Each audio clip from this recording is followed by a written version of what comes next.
Ladies and gentlemen, boys and girls, people of all fandoms, welcome to the Ferret Raccoon podcast, episode 88. I am Ace. And I'm Ninja Raccoon. And we're in May at the moment. It's almost halfway through the year. It's scarily quick. Ace, you say that as if you're hating this year. It's just gone by in absolutely no time, and I'm scared and confused. Yeah, it's kind of felt like that, but there's been enough entertainment to go around to distract from the horrors. Definitely, it's one of those kind of double-edged swords in a way. It's enjoyable, but whilst you're enjoying that stuff, you know, all the terrible stuff's going on and it's not getting fixed, and it's like, Yeah, it is. It can be unfortunate sometimes, but I mean, it's kind of just got to deal with it for the most part. It has been kind of a slow week in terms of things, but I think everyone is kind of running scared of one thing, which has kind of taken up the majority of people's times. Maybe even two things, you could say. Yeah, definitely. But yeah, how have you been over the last 2 weeks or so? What have you been up to? I've been very, very busy. I've had so many different appointments and stuff planned, and then some actual, like, go out, have fun plans cancelled and fell through. Because I was supposed to see Mary and the Witch's Flower, which didn't happen. You didn't see it? No, it got my friend had to cancel on it, and I had to do something as well, which is really annoying. That is. So hopefully I've still managed to see it at some point. I think it's going to be in cinemas for a few more days, as of the 14th of June. May. So hopefully I'll see it then. But I did manage to catch up a bit on some of the TV shows I was watching, particularly the DC television universe, otherwise known as the Arrowverse, which is a dreadful name. That's all they got? Yeah. And I finally got to watch the Crisis of Earth X 4-part crossover episode, which was really fun. Essentially, Arrow, Supergirl, Flash, and Legends of Tomorrow all combined together to beat up Nazis from a different Earth, and it was really enjoyable. It did lag a bit, because I feel like the third episode was just drawn out, like they didn't know what to put there, and I think you could have had more interesting villain Nazis, like Nazi Superman could have been interesting. Did they try and do like superheroes like that, or Nazi Green Arrow and Nazi Supergirl? Yeah. Oh, so just them two. Oh, yeah, okay. And it's like Superman pops up in Supergirl all the time. You could have had Nazi Superman. Yeah, and he's the good Superman. Exactly. But it was enjoyable. I think the first episode and the last bits of the fourth episode were the best. But yeah, silly little fun that I managed to enjoy on my busy weeks. And that's basically it. That was it? Yeah. Oh, gosh. Well, I've kind of been busy as well. I did actually finally manage to start getting into, like, watching films and such. Okay. I managed to get a few done, so I'll go through a few. I watched Avengers Infinity War, which was quite enjoyable. I actually saw it in a nice, quiet cinema, which was really nice. I managed to see it at a good time. Yeah, I did enjoy it. It is probably the second most overhyped film of this year, next to A Quiet Place. Oh yeah. But it's still enjoyable. What they did and the risks they took and how certain things played out were very interesting, to the point where DC doesn't even matter anymore. Yeah, the comparatively the films, as far as like popular culture goes, like they're going to be forgotten big time. Like, nothing's really going to touch this film. What, you think Aquaman is going to come in and steal the show? No. Black Manta with his Infinity Gauntlet. No, his Infinity Helmet. With his Infinity Hook. Yeah. Just cutting off Aquaman's hand. Again. Yeah. That's all he's done. I swear, the one thing that can redeem Aquaman is if they have the water hand. I'll love that. No, because they're too busy trying to make Aquaman look awesome, but they kind of remembered that the person they cast as Aquaman is an asshole, and he can't do awesome. All he can do is, I'm Guy. So it's not going to happen, because that man is just not capable of telling. I mean, people give the lady who plays Aquaman a hard time. The lady who plays Wonder Woman a hard time. They should really be giving him a hard time, because he's nothing but trouble. I mean, did you see his cowabunga moment in Justice League? It wasn't good. Yeah, I can imagine it wasn't. He was like surfing on a like body in the sky, and it's like, ugh, nah, mate. Aquaman's cool, right? Right, kids? He's cool. Didn't really work out. He's cool, though. Get ready for the film. He does more cool things. It was like really best when he's just standing there brooding, and that was it. Trust me, guys, it's going to be an interesting fish out of water film. That's the best and worst thing ever. You know that did cross their mind at some point. That has to be the tagline. Well, they're basically going to copy the Thor formula with his film. Which, I mean, Wonder Woman kind of already did that. We'll do it again. Yeah. Because if they copy anything else that's Marvel, then people are going to say you're copying Marvel. You're supposed to be dark and brooding, says the DC fans who don't like Marvel films, aka don't like good films, aka don't like plans. But we all know how bad DC and Warner Brothers is when it comes to shilling out.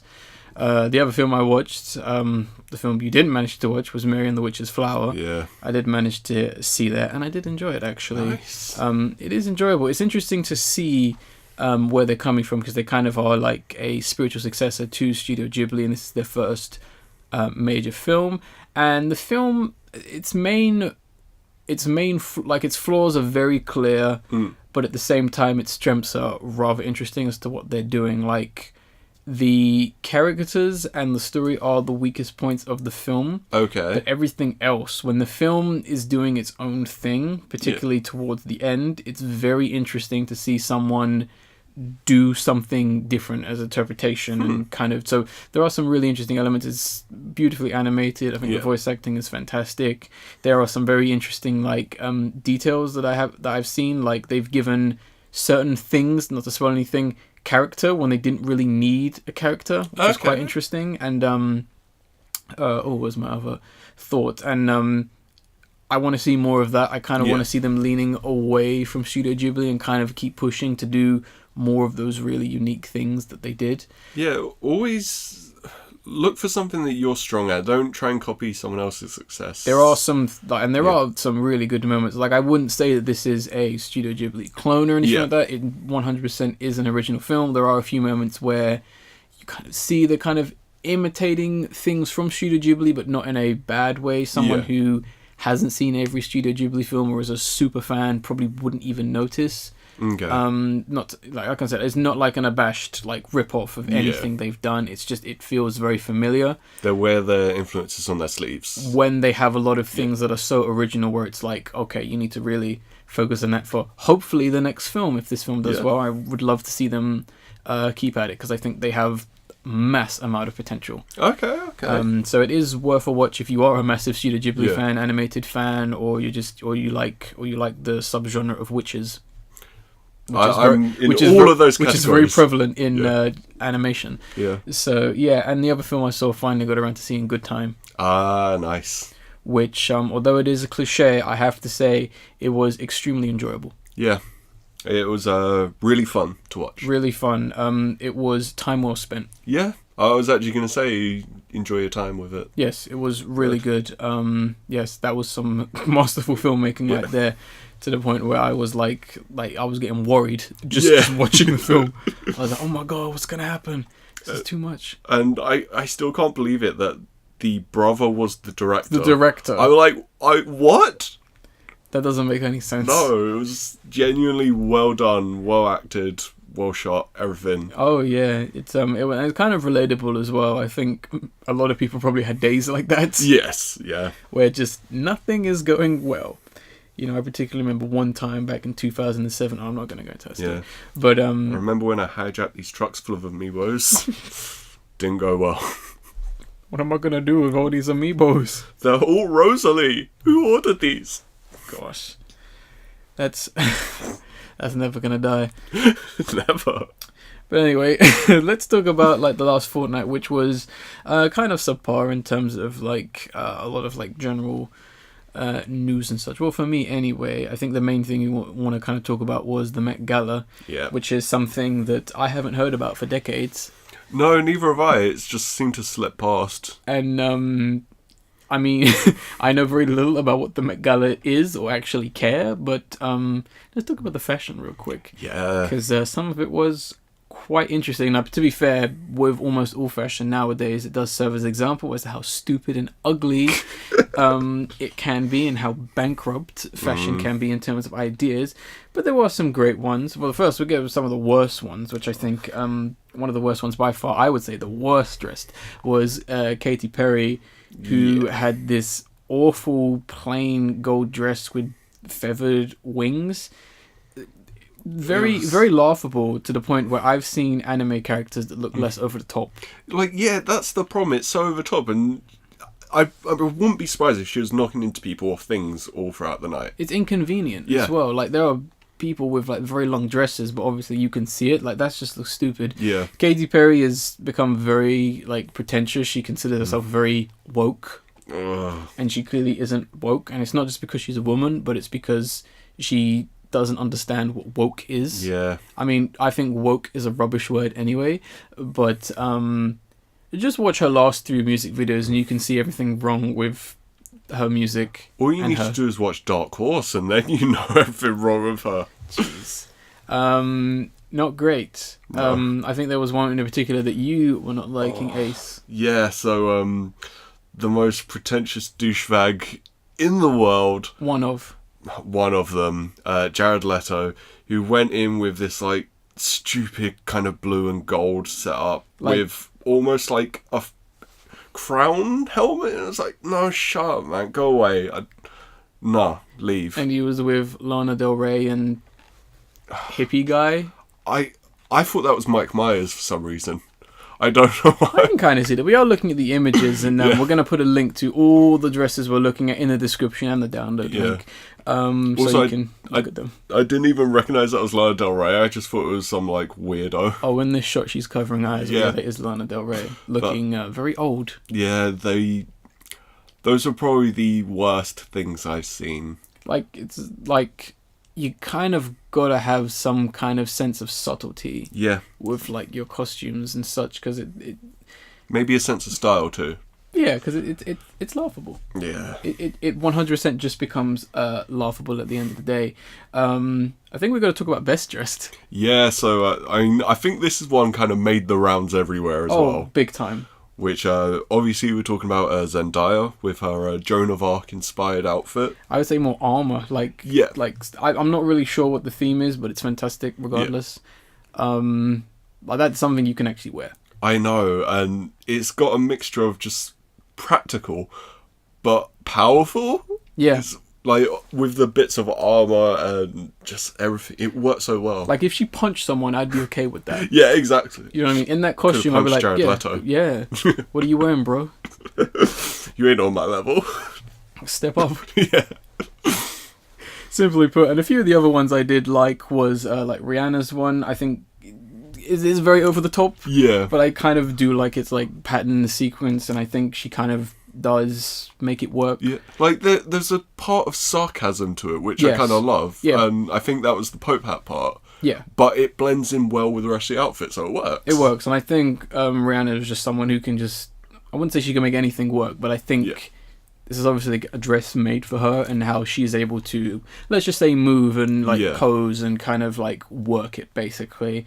What was the other one? Let's see a few others I liked. I liked Amal Clooney. Amal Clooney. Amal Clooney, excuse me. Yeah. Her one was really nice. Very simple, very nice. Mm-hmm. Love the very old school pattern with that one. Rita Ora, as much as I despise the woman, she was dressed quite nicely. Yeah. One of the better like black dressed ones. I kind of like the kind of crown thing and like the little like green and pink pans in it. Pretty nice, I would say, for the most part. Lily Collins. It's my runner-up for second, I think. Funny enough, I think Cara Delevingne had an outfit that was kind of similar, but it was a very worse take, and it had a weird veil. So Lily Collins, definitely massive. Because kind of going with the whole royalty queen kind of look, it's definitely like the most like black queen one I see, because she even got like a bit of makeup that I think might be spades or something. Yeah, like a teardrop. So that's more almost like the blackjack card or something like that. Which is pretty good. Jennifer Lopez, who recently finished watching Castlevania on Netflix. She was ready to hunt vampires in this. Big time. Like, she got a tip-off. I know. And she was like, I can kill 2 birds with 1 stone here. She has Jared Leto in her sights. Yeah, she just takes off that cross and it just starts spinning around her body. It's like Superman when he takes off the cellophane. Yeah. That's good. That'd be great. We also have Cesar, who had this one of the only people who was dressed in pink. Yeah. Which was great, and that was kind of like a nice juxtapose to some of the other stuff she does wear, and she kind of had a little weird like I'm not sure what they're called in fashion, but it also just reminds me of a god like Halo. Oh yeah, yeah. Kind of like that. It was very nice, and it was almost kind of like Victorian with like the massive like the massive waist front, yeah, kind of coming out, which was nice. Cardi B, who looked like some serious royalty right there. I know, that's literally just the first word you think of. Royal. It's Big the time. colour scheme, just how the outfit flows, and the hair, like headpiece. the headpiece. Yeah, and also she's pregnant right now at the moment, so she looks great for someone who Yeah. is, which I think was pretty cool. I think this is also one of your favorites as well. Yes. Being, Lena Wahel. Waif, I Waif. think. Yeah. Waif. Or Wait. I'm not quite sure. That'll be in the description Yeah. and the download link, guys. Really nice. The most colourful Yes. out of everyone there. Big time. And the front cape as well, or rounded cape, I guess you could call it. Cape in general, it was completely like proud, beautiful, amazing. Yes, big time. Yeah. We also have someone who isn't a stranger to dressing nicely or always looking nice without it being too weird. Janelle Monáe. Yes. Who had this nice kind of like crisscross black and white outfit with like almost like a sun hat, and she kind of has almost like the it's like the headpiece with armor. Yeah. Which I think the chainmail. with the chainmail, which if you look at her newest album, Dirty Computer, she also is kind of wearing like a chainmail thing as well. So it's kind of nice. Interesting thing about it is I've seen her wearing another kind of like Two-Face-ish kind of thing. Like it's 1:1, like literal direct reference to Two-Face from Batman, which I actually retweeted. So interesting thematic thing she seems to go for. It is interesting. She's especially if you listen to her music. Her music does line up with her fashion, which is coming from almost like a utopian kind of like futuristic kind of technology-based like vibe a lot of the time, themes. And I think this not as much, but a lot of the times her fashion kind of does correspond with that. Especially if you look at the front cover of The Electric Woman, or is it Lady, where there's like multiple versions of her, implying that it's possibly like some kind of like fashionable 80s style like android kind of stuff. And even like I said, Dirty Computer, where it's like, you know, very technological based, but she's got like this like kind of covering, this metal kind of covering her face, and it's kind of like almost like Halo-ish deaf sun behind her. I'll have to show you the album cover, or look it up, guys. But really nice. A few others, we have Ming Shi. It's X-I. Yeah. Just in case we have got that wrong. Not sure how you spell it, because X is a very tricky word. Yeah. Sorry, letter. It can be she, chi, or like G, which... Yes. Yeah. We're not sure, but she's dressed fabulously. Very toned down, but very lovely. Very striking at the same time. We have Challenge. Probably the weirdest one there. Definitely. I'm not sure what's going on with her legs / dress. No, but the thing is, it's interesting without looking dumb. Yes. Which is very hard to pull off. Yes, it is extremely hard to pull off, but it works. Once again, she's kind of got like a bit of a... halo, got halo behind her, and like her dress looks like it's like some kind of like solid liquid or tar. Yeah. Which is very striking. Kind of controversial, Jaden Smith. Yeah, like I think you were saying this before. It's like he has good style here. Yeah, he's really killed it here. I think that's Louis Vuitton he's wearing. You can kind of see like the little patchwork there. The jacket is fantastic. Trainers are great. Don't know why he has a record of one of his songs. I think that kind of kills it a bit. Yeah. It's a bit too pretentious, but I think he's killing the look personally.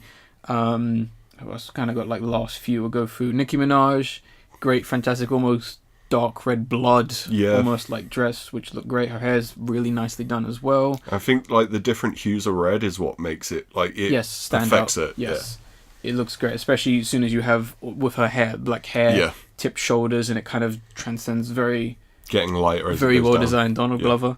Yes, definitely. He's looking great.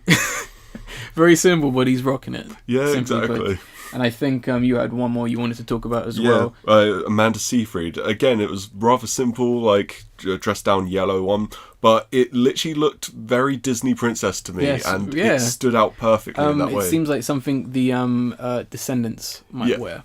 Definitely, and I had to point that out because of it. Good stuff. So we've talked about fashion for maybe too long. Yeah, that's the most we'll ever talk about on the podcast, likely. yeah, probably actually. We're gonna move into something else that kind of like hit people pretty hard this week.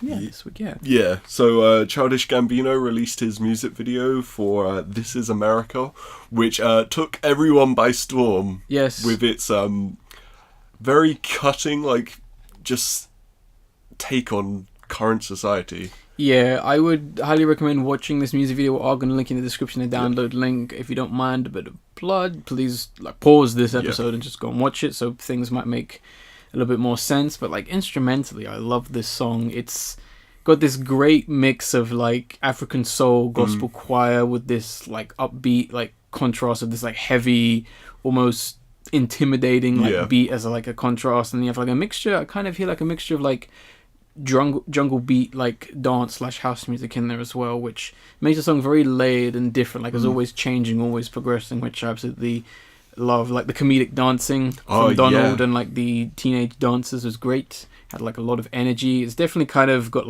a I'm really feeling myself kind of vibe, which I guess is part one theme of the song to some extent. And part of the other thing of the whole dance and everything, it's intentionally distracting, so you don't see what's going on behind. Big time. With all the running around, the crazy shit happening. Literally the chaos in the background, because it is manic. Yeah, which I think the obvious commentary there is, the dancing and performing, that's distracting you from the actual issues.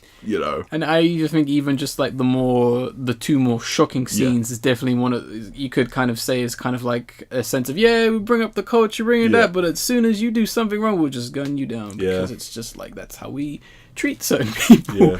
You're great now, but we got to get rid of you now. Very disposable, you could say some cultures and some things are, and then we just move on and continue dancing again. Keep going. It's great. I love black culture. Come on, guys, let's celebrate. I don't have Twitter followers, fuck you. And I think it's great. I mean, I also like how it's also, as anything popular, become a bit of a remix meme.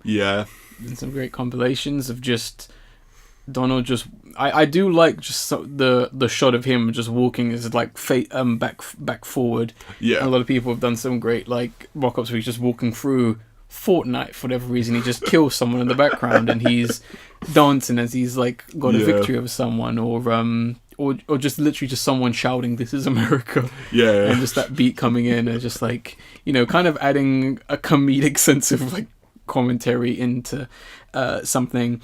I also like how some people are saying that you're not allowed to meme this song. That seems stupid. Which is very stupid because, number one, I'll do what I want. And secondly, I don't think a lot of people know that you can make fun of something while completely understanding its message. And enjoying it, I mean, same can be said with Infinity War. People had opinions about the ending, and people have made fun of it both in good and bad ways. It doesn't mean they don't understand it. It's simple. I mean, it's one of those things of, again, I as I think I've clearly demonstrated, I get the point, but I will still laugh at something funny. I mean, someone spreading a good meme. Nothing wrong with that. I mean, I've seen a lot of people try and explain the meanings behind this video, and yes, there's commentary and reference in this video.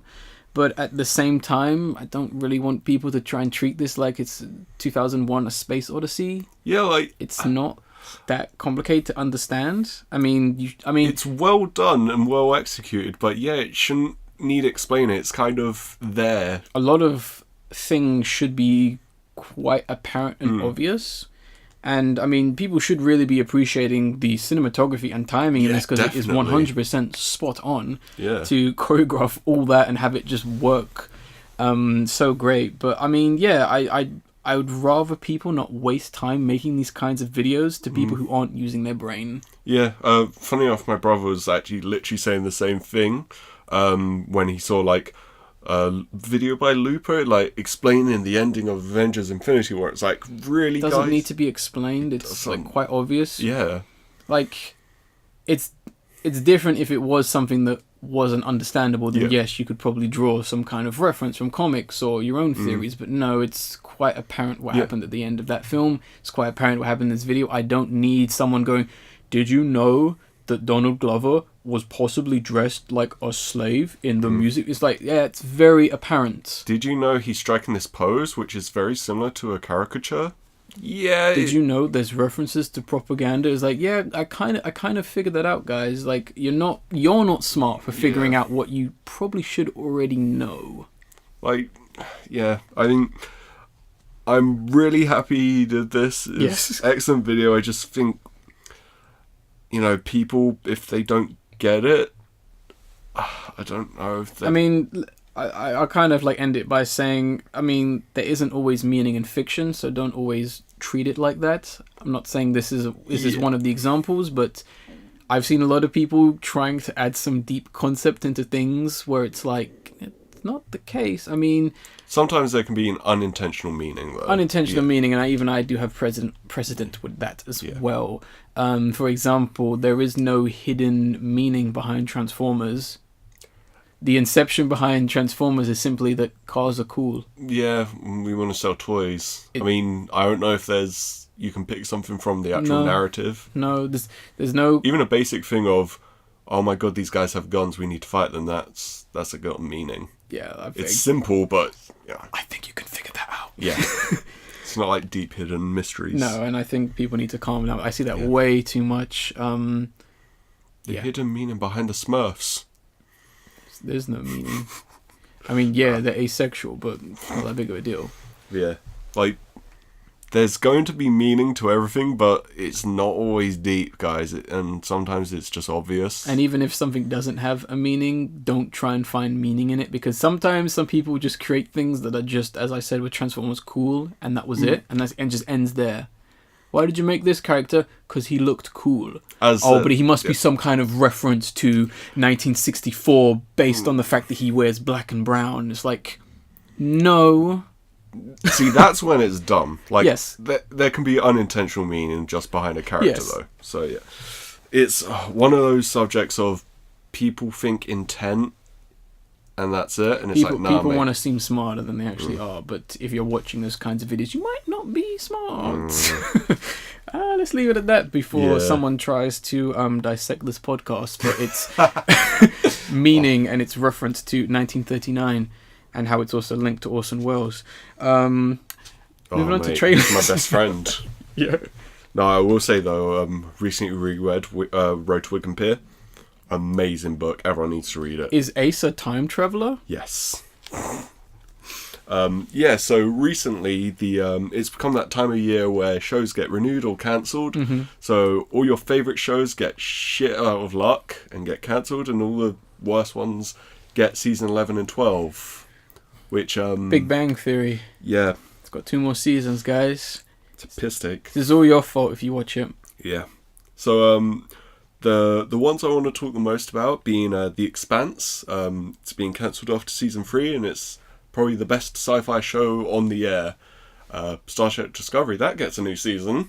It doesn't deserve a second season because that was trash. The Expanse, however, 3 seasons, great, 100% on Rotten Tomatoes aggregate. Like, people love this show and they're cancelling it. Like, fuck you. It's just not... I mean, but to be fair, The Expanse doesn't have Spock. It's true. So we have to cancel it. That's true. I mean, it did have Thomas Jane with the best haircut of all time. Who? He was Punisher in the Punisher No, film. I'm using the example as I know. audience in that, but... Yeah. Lucifer season 3 is going to be the last season as well for that, which that's based on the comic series. I haven't started watching it yet, but my mum and sister absolutely love it to death, and it's a shame that's getting cancelled too, which is a massive piss take. And I think it's an Amazon show, so interesting. They should really try and keep all the cards that they have for now. Brooklyn Nine-Nine, which was was cancelled after its 5th season, but now NBC have decided to renew it. NBC just acquired it, basically. Which, they actually make the show. Yeah. So... Makes sense. Yeah. I mean, hopefully, you know, Expanse and Lucifer can be shopped around to other people, maybe. Well, I think The Expanse could come back because it is also regarded as a Netflix production, so they could easily just continue the series. I think if enough people, not in a bad way, cry about it, then I think they will definitely pick it up. Hopefully, because I want my good sci-fi. Yeah, we need that. I need to see someone pouring whiskey at the appropriate level so it moves into their glass. Because I actually did that and it was great. It was so simple and lovely. Sounds like some Mythbuster stuff right there. It was good. It was proper science. Proper science. We need more of that proper science, mate. Exactly. Come on, man. Where's my season 3 Expanse? Don't give me your mental communication across stars in Star Trek shit. Fuck all that Star Trek. Where's my Expanse? I want anti-gravity sex, bruv. Hey, mate. You seen that Expanse episode 5? Everyone in England loves The Expanse, just to let you guys know. They better. I'm coming for them. But yeah. It's going to be death. That's the shows, really, that got me up in awe the most. Pitchforks, the ready. We'll see. Maybe we'll be talking about the fact that The Expanse got another season. Hopefully in the next podcast. We're going to move on to our news and topics. We don't have very many because there's only 2 trailers that piqued my mind. I did miss out on one, which I'm going to have to talk about once we finish this podcast, because I know Ace will definitely be down for that film when it does come out. But are you taking this one? Yes. Yeah. So the trailer for Robin Hood, which 2018. 2018. Because there's a billion Robin Hood films. I mean, no one owns the rights. I mean, we're making a Robin Hood film, so that'd be great. Disney's making a Robin Hood film, except it's called one. No, they're making another one. What? It's called Hood and Sherwood. Fuck that noise. Yeah. I don't know. So yeah, new Robin Hood film. I don't know who's directing it because I didn't even care. I honestly didn't actually look up. The trailer was really shite. I thought it was somewhat fun. Really? I think moments of it were fun. The best part for me was seeing Jamie Foxx doing a good accent. I was like, alright, this is cool. I'm not saying he's bad, I'm just saying that was actually a very good accent. Like, I thought it looked fun in a, this is going to be an enjoyable film kind of. I wasn't looking at high art. I mean, I like the fact that it's not taking itself too seriously. I like the fact that although it is coming from a superhero kind of vibe, it's not trying to go origin story. Robin Hood is the greatest thing ever. He's super powered. He's supernatural. I appreciate that compared to other adaptations and other things like that. I'm also rooting for my boy Taron Egerton. Same. He needs to be in more stuff. He's a great actor, and I'm happy to see him get another lead role. I really want to see my boy go up there in kind of ranks. I mean, some of the action looks promising. I do appreciate the fact that he's pulling off these multiple shots in real time, and he's so fast with it as well. I do appreciate that stuff. It definitely seems that they've kind of really worked on the action to kind of try and make this film as fun as possible. I think it's because I've been watching the Arrow TV show, seeing like cool stunts with bow and arrow doesn't. Oh, it's kind of like dampened it. Yeah, it's really desensitized me this could be. I don't think this film is going to be garbage. I mean, it's not going to be King Arthur 2017, which still had like 2 good scenes and that was it. But and I think you're looking at a decent film with this. Yeah. And I kind of wanted to talk about it because I think it could be a sneaky hit. I do hope it goes down the anti-feudal route for Robin Hood instead of the anti-tax libertarian douchebag route, which we didn't see either 2 of those, so it seems more revolutionary. Because James Cameron, when he did his Robin Hood one, no, Ridley Scott, sorry. Yeah, his was super libertarian. I was like, fuck that. Boring time. Don't want. Oh my goodness. But yeah, and final trailer we're going to talk about, also digging up a franchise. Yeah. The Predator. Not to be confused with Predators. Or Predator. Or Predator. Or Predator 2. Back to LA. I don't know what the actual name is. I think it's just Predator 2.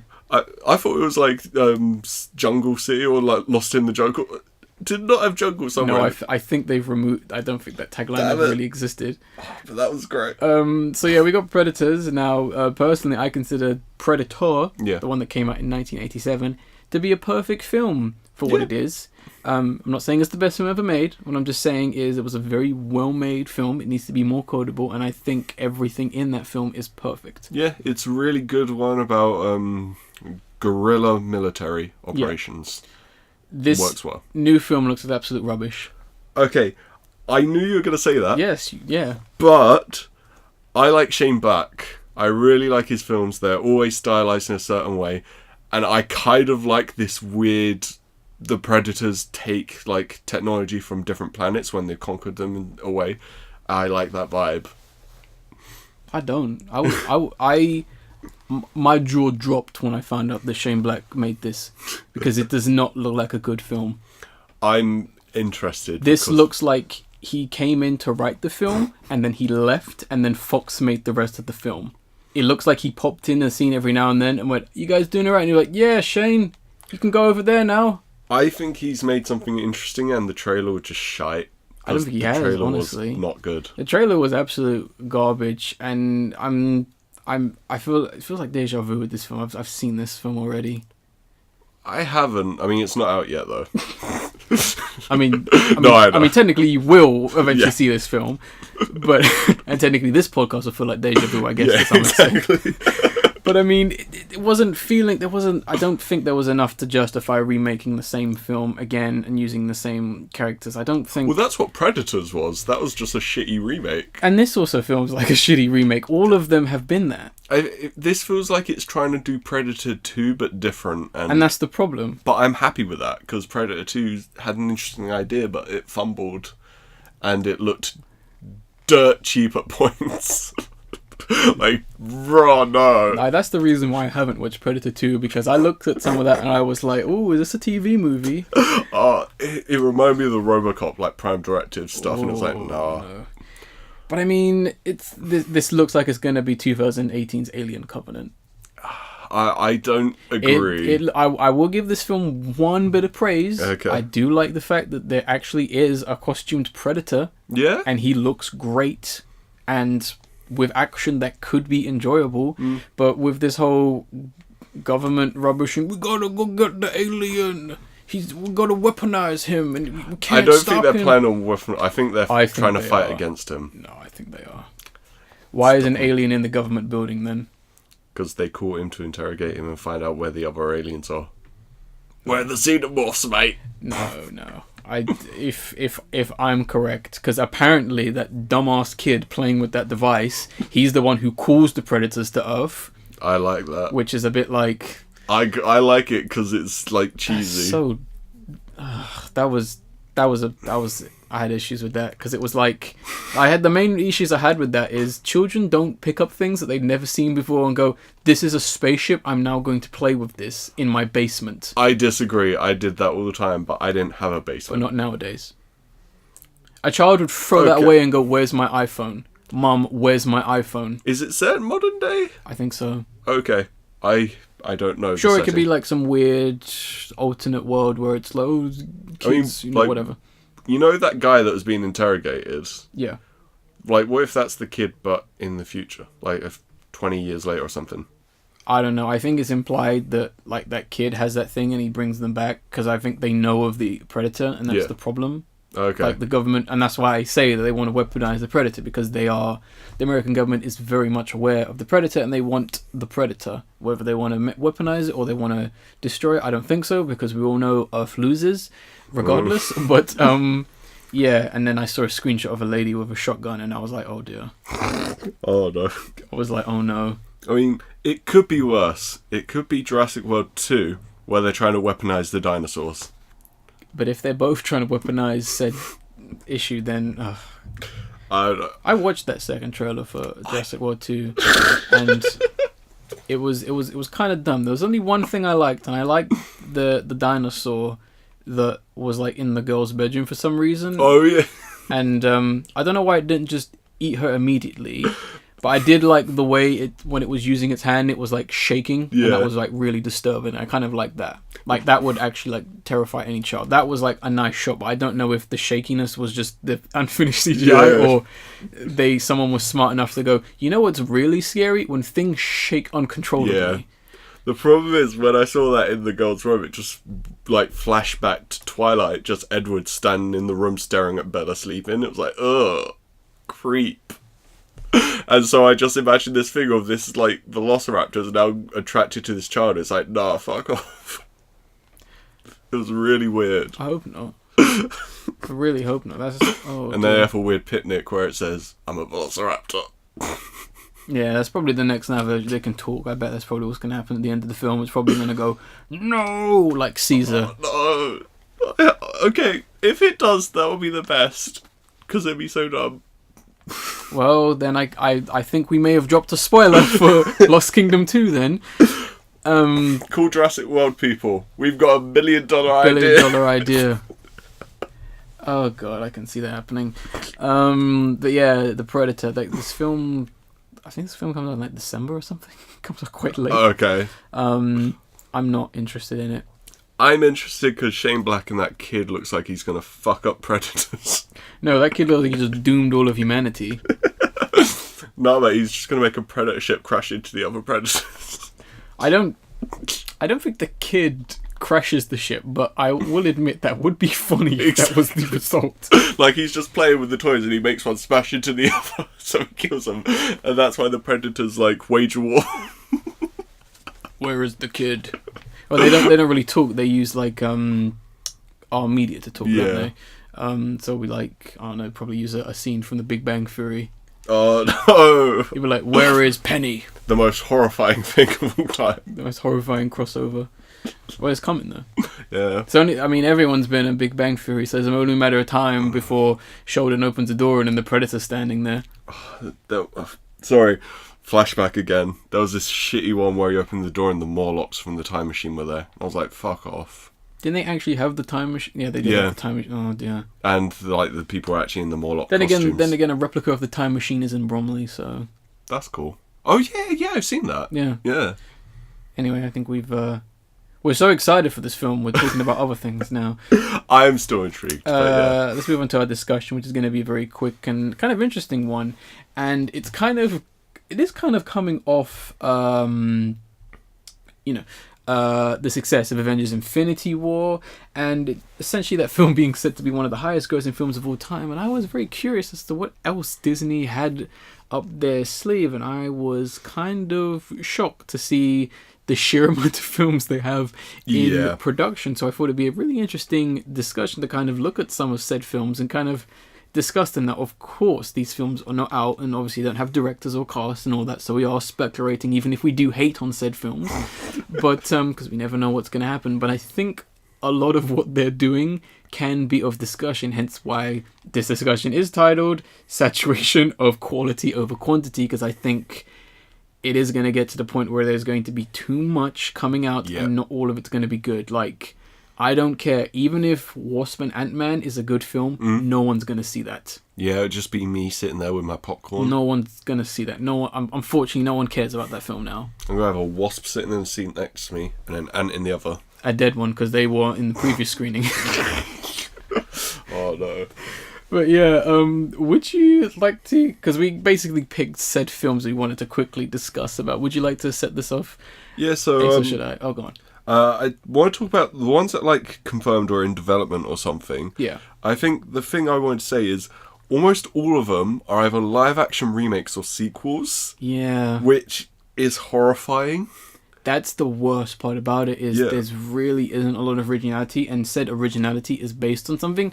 Now, I understand film was founded on adaptations of things, and Disney is famous for said adaptations and making those adaptations the standard or the classic, the iconic, however you want to phrase them. But I think with this, Disney was able to do a lot more original films and have their own original ideas and such. Here, we're really not seeing that, and it's becoming very petty for the most part, when it's very nonsensical a lot of the time when they're remaking their own films. And just doing them live action, it's like, that's the difference. I mean, like, comparatively, the only one I really, really like being Maleficent. Mm-hmm. And that's because it's from a different point of view compared to Sleeping Beauty. It's like, come on, guys. You don't need to just remake your stuff live action. It feels creatively bankrupt. Do they have Cruella? Oh, yeah, okay. Well, that's one, then. But in the actual ones that are in development, that like sequels that I'm fine with, being Incredibles 2, because that's like 10, 12 years since the previous one. Too long. Yeah, and Mary Poppins Returns, which I think that's a lot longer time. And Yeah. it's starring Emily Blunt, who I'll always give a free pass because that woman's amazing. So... Okay. I mean, I kind of picked some ones to have like discussion. The first I want to talk about is, well, it kind of goes on something you can kind of see as being a trend with Disney and other things, is when they do a remake or adaptation and they essentially call it something strongly linked to the original as a petty attempt to make it look different. Yeah. So my example was going to be Captain Nemo. Oh, God, which is essentially a remake of 20,000 Leagues Under the Sea, based on the original 1954 film by Disney. Which is based on the book by Jules Verne. Yes. Yeah. And, yeah, I have, like, why? I really don't understand, like, of all of the ones, I'm like, ain't no kid want to see that. Exactly. That film's downright boring for a child. Like, no one wants to see that, oh, I want to follow the anti-hero Captain Nemo as he, at his Yes, that's going to get the kids in seats. Mommy, please, I want to see Captain Nemo. I mean, that and The Fantastic Voyage are classics of early sci-fi, given what they achieved for the time. I mean, those films won an award. They were like, groundbreaking for what they are. And but no, let's remake it, because I mean the film looks bad now, and let's use expensive CGI. It's going to look outdated in 2 years' time. We're going to have like an over-the-top submarine. There'll be a gigantic squid monster that's like even more cooler than the one from Pirates of the Caribbean. Yeah, he's as big as a world now. We've got to fight him, and Captain Nemo's going to have a gun. Oh, no, a gun sword. A gun sword with a... That's hip with the kids. With a sight. Yeah. Meanwhile, Captain Nemo was Needs to know where to aim his blade. Captain Nemo was like a 21-year-old who plays Fortnite all day. Yeah. And don't worry, he's not like a prince that left his country and hates nationalism or anything, you know. No, those themes will not be there. No, he's just going to be like an arsehole kid. He's basically going to be modern day Captain Kirk. That's basically what it's going to be. And I can see the tease trailer now where it's like, Captain Nemo, we need you on the ship. And he's like, I'm busy on my phone. I need to send out this tweet. Hashtag stuck on a boat. If they actually say tweet, I'll be pissed. No, he's gonna tweet hashtags 20 leagues of boring. Oh, that's what he's gonna tweet. No. Yeah, I'm in pain. Yeah, that's what's gonna happen. No. It's gonna happen. But yeah, really disappointed with that, because it's not a film. Like, that film is an example of films. Yeah. Of filmmaking. Do you have another one you want to talk about, Ace? I only have a few. Mostly, it's like the next thing I really wanted to say was the whole streaming service thing.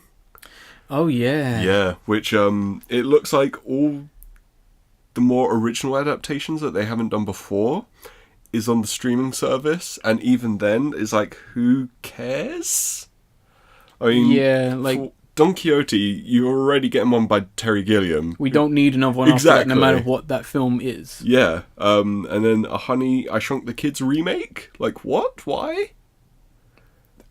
I don't know. Is it because Ant-Man and now shrinking's popular again? I wouldn't even say shrinking is popular, to be honest. Downsizing happened. I don't know, it's like two shrinking things. Does anyone talk about downsizing? I talked about it and it was shite. No, but I'm talking, is anyone going, man, I want another film like No. I want another shrinking film though, but not a remake. Come on, Lady guys. and the Tramp TV series is weird though. Is it a TV series? All I know is it's on the streaming service. Well, I don't know much about it. And like Parent Trap remake, Sword in the Stone remake, like what the fuck? Sword in the Stone will be like a series. Because obviously it's going to be like him, we're going to do the challenges and all that. Each episode will be Merlin teaching him something different. That's, that's what it'll be. Just don't. And Togo, isn't it a dog? I think so. I know one of these. And there's no information on some of these, so we're just going on names. I think Noel or Magic Camp is like an anime adaptation or something. It better not be. One of them is. Like, it's either that or like a light novel adaptation. I'm like, what the hell? It really confused me. So, yeah, I'm not the fondest looking at what they're apparently going to have on their streaming service because it doesn't appeal to me. No, they're not animes. Yeah, like some of them are really odd. Like one thing that was really interesting was they're remaking the Black Hole from 1979. The Star Wars ripoff. The Star Wars ripoff, which is like, wow, that's interesting. Why did we make that? Because it's basically their answer to Star Wars. So, and you have that now. Yeah, that might get cancelled. Let's hope. Yeah. I'm also really worried about Chip and Dale Rescue Rangers. Oh. I'm surprised it's getting a film. Yeah. As opposed to an updated animated reboot, unlike DuckTales. But this film could be my worst nightmare, depending on what they do with the characters. Yeah. Because I don't know what they're going to do with the characters. For anyone's never watched it, it's basically about Chip and Dale, who are chipmunks. You should know them if you know Disney. Yeah. And you have like Gadget, who's a mouse, Monterey Jack, who's also a mouse, and a fly. And they solve mysteries, basically, and help people, and they talk to children, and they defeat the most evil villain, Fat Cat. Which is now Disney. He is the face of Disney now. Exactly. Voiced by the guy who voices Winnie the Pooh as well, but then again, he's voiced so many things. Yeah. But he's a great villain, because he's literally just like a fat cat in a purple tuxedo. Mm-hmm. And he's got like jewels on his hands, and he's all like, oh yeah, I'm all about being greedy. He's their arch nemesis. Don't worry, he'll be their best friend. Next to Professor Nimnom, or whatever he's called. Oh, that's the best name. Yeah, he's like Professor Nimnom, also voiced by the same guy. Great. So I don't know what's going to happen with that. It could work, but I don't know. One of the only things that was interesting that I thought was Ghostopolis. Oh, yeah. The comic by Doug Ten Napple.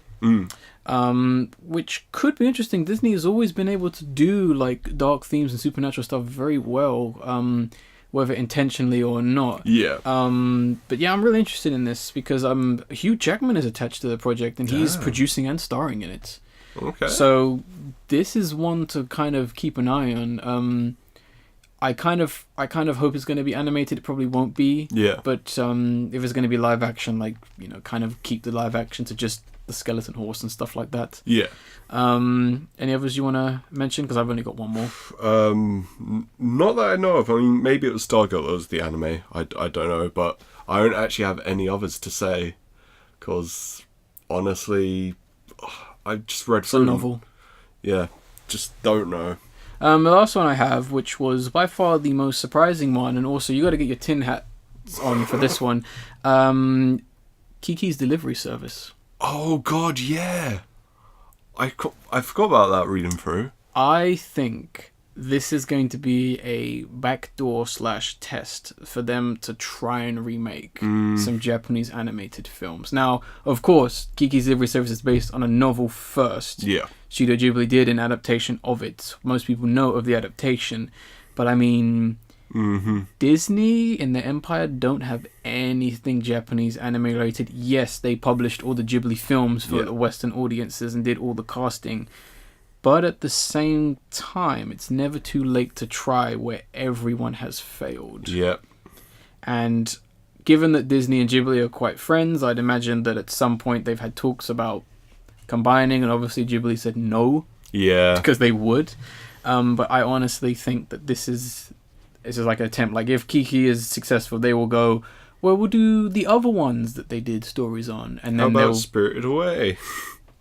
No, I don't. They're not that stupid. That's why they've started with Kiki, because that's a safe bet. I know. If they went straight from Spirited Away, you know that film will fail simply because that film is too famous. Yeah. Like, that's why you do Kiki, then Spirited Away. No. Kiki gets people in the boats. No, they will. Well, maybe it's fine. They will do Princess Mononoke straight after and not understand it, like they didn't understand Pocahontas. That's what they will do. And I mean, it's just a matter of time before Disney acquires a Japanese anime studio. It's the only thing they don't have in their empire. Yeah. And I don't know who it's going to be, but it's going to be someone.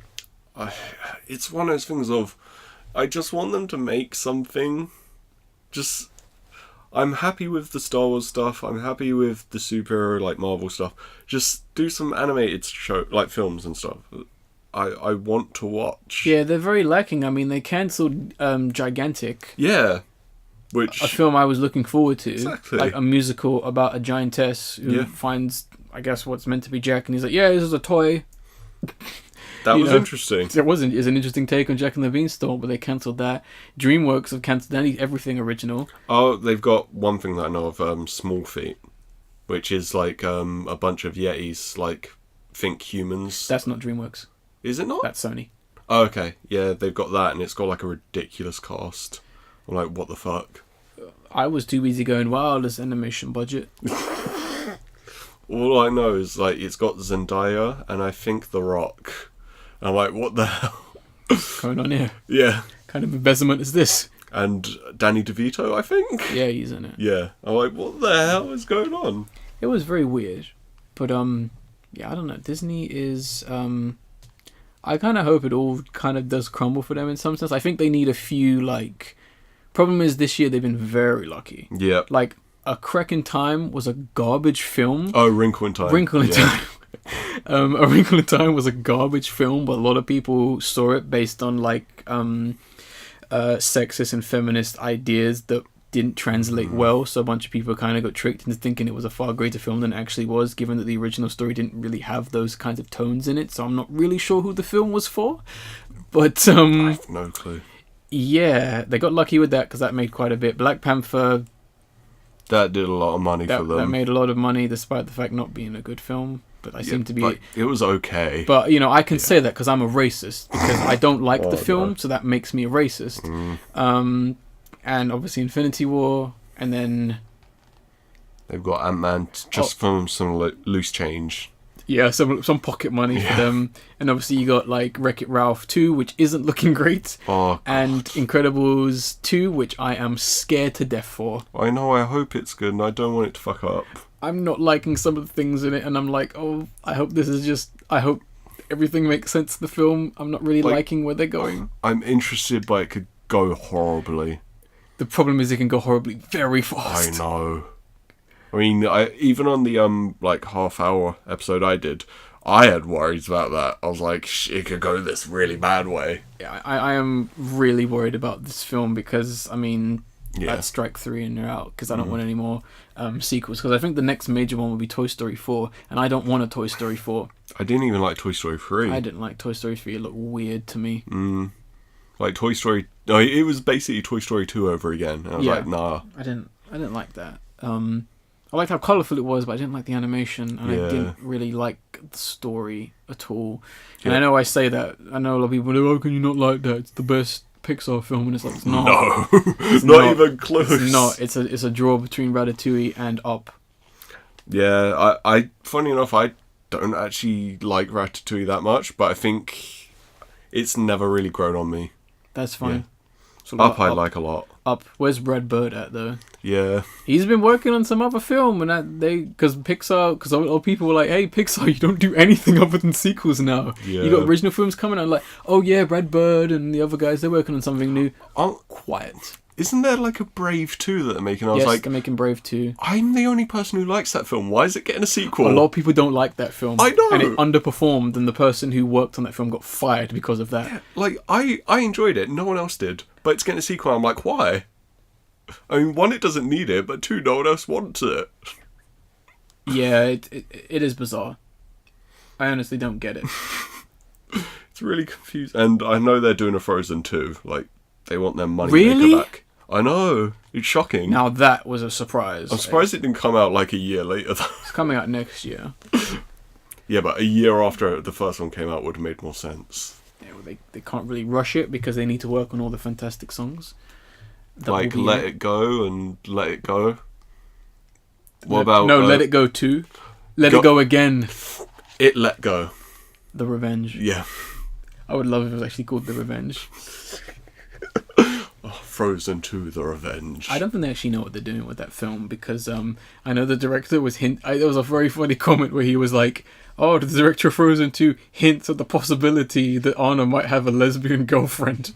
What? To which it was like, either you do it or you don't. Don't hint at it. Don't, like, I think the popular term is queerbait. Don't do that. Don't queerbait, It's stupid. It's don't do that. Either have your character be gay or don't. No. Simple. Or, well, bi, you know. Yeah. whatever you want. Artemis Fowl is coming out next year. Yeah. That caught me off guard. I was like, alright, sure. That was definitely like, okay. I don't think anyone wanted that, but okay. You know what would actually make a lot of sense for Disney to do an adaptation of? What? The whole, like, Percy Jackson stuff. Do an animated version of that. It would be wonderful. It could work, but I think the studio who made the other two films still like owns it and that. Really? Oh. Yeah. Disney don't really have anything to do with like Greek gods and legends or anything to do with Japanese besides animation. Hercules, that's it. Yeah, but that was it because that was back when Disney was like one and done. Yeah. You know what I mean? Like on to the next theme. Yeah. We did Hercules. Now time for Mulan. Oh yeah. Mulan 2. What country should we go to next? Alaska, Hawaii. Yay! No, Lilo and Stitch though. Yeah, I know. Top tier. Still one of the best. Top tier. It's up there with Mulan and Aladdin for me. Moana means no. I'm not. I think we need to end this because we could talk about Disney for another hour or so.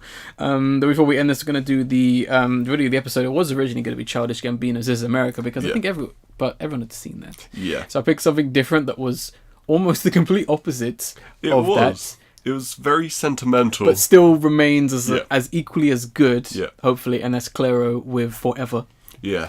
Fantastic music video. She's dropping the EP soon. Nice. Been following her for a while. And yeah, it's good to see that she's getting up there. And that, really sweet synth pop song. Very nice. Very homely vibe, which the music video does wonderfully. Very well, and especially the ending, which reminds you that girls are girls. Yeah.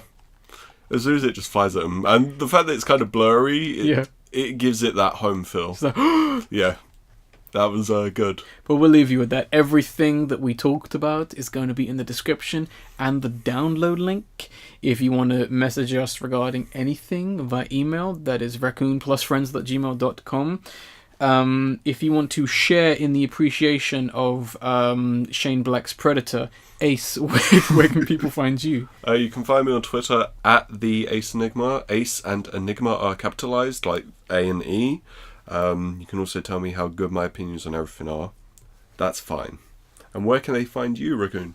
They can find me at I forget what exactly my Twitter name is called. Give me a second, please. Yeah, the Angry Raccoon.